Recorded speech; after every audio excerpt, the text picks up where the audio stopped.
ભારત પર 25% ટેરિફની જાહેરાત બાદ ડોનાલ્ડ ટ્રમ્પના સૂર બદલાયેલા જોવા મળી રહ્યા છે।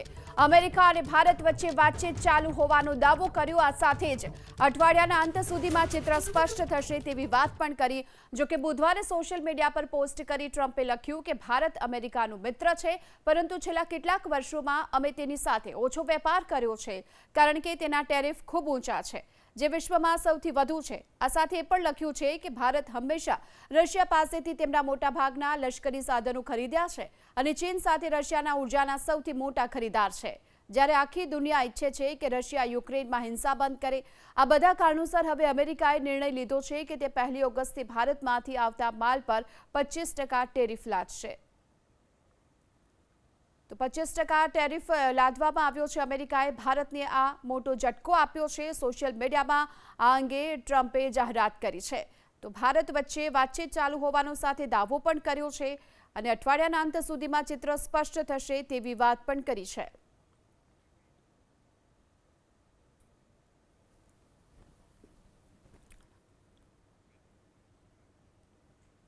તો ડોનાલ્ડ ટ્રમ્પના ટેરિફ બોમ્બથી સુરતના ડાયમંડ અને જ્વેલરી ઉદ્યોગને એક મોટી અસર પણ પહોંચી છે, કારણ કે 25% ટેરિફના કારણે અમેરિકાની માર્કેટમાં હીરો 25% મોંઘો થશે, જેના કારણે ખરીદારો અને વેપાર પણ ઘટવાની સંભાવના છે।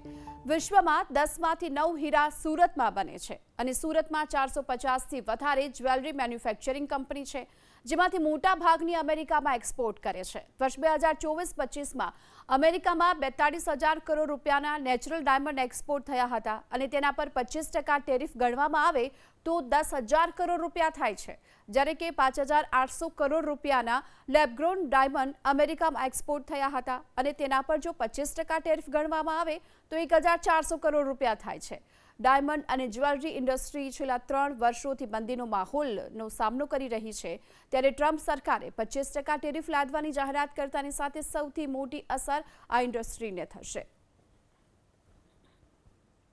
3 महीने में जैसे 14% का हमारा एक्सपोर्ट बढ़ा, लेकिन अभी ऐसा लगता है इन फर्दर ये टैरिफ बढ़ने के साथ कि ये एक्सपोर्ट कम हो जाएगा और हमारी कारीगरी वहाँ पे पहुँचने में थोड़ा सा महंगी पड़ेगी, तो इम्पैक्ट पड़ेगा। सर मैन्युफैक्चरिंग ऑब्वियस बात है कम हो जाएगा, फिर हमें लोकल मार्केट्स में थोड़ी सी और ज़्यादा एफर्ट करने पड़ेंगे। सरकार से ये निवेदन है कि अमेरिका के साथ में भी इस प्रकार की वार्ता करे, जिससे कि ये जो टैरिफ लगा है कम से कम गारमेंट सेक्टर के अंदर, जो टेक्सटाइल इंडस्ट्री के अंदर जो लगाया है इन्होंने, वो थोड़ा सा अगर कम कर देवे या जैसे पहले चल रहा था वैसे कर देवे अगर, तो टेक्सटाइल इंडस्ट्री वापस धामधूम से चल सकती है। ये जो डिसीजन लिया गया है खास करके ये टेक्सटाइल के लिए घातक है, क्योंकि हमारा सालाना जो एक्सपोर्ट हो रहा है इसमें गारमेंट, कॉटन और फैब्रिक्स ये सबको मिला है तो 14,000 करोड़ से सालाना हमारा बिजनेस यूएस से होता है।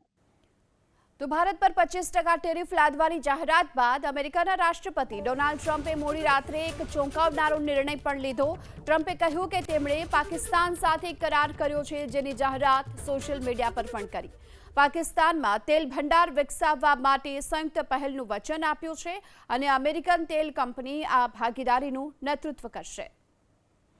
ડોનાલ્ડ ટ્રમ્પે સોશિયલ મીડિયામાં આ અંગે એક ચોંકાવનારી જાહેરાત પણ કરી। તેલ ભંડાર વિકસિત કરવા માટે ભારત અને અમેરિકા વચ્ચે કરાર થયા છે, ત્યારે એક અમેરિકન તેલ કંપની આ ભાગીદારીનું નેતૃત્વ પણ કરશે અને પાકિસ્તાનમાં તેલ ભંડાર વિકસાવવા માટે સંયુક્ત પહેલનું વચન આપવામાં આવ્યું છે।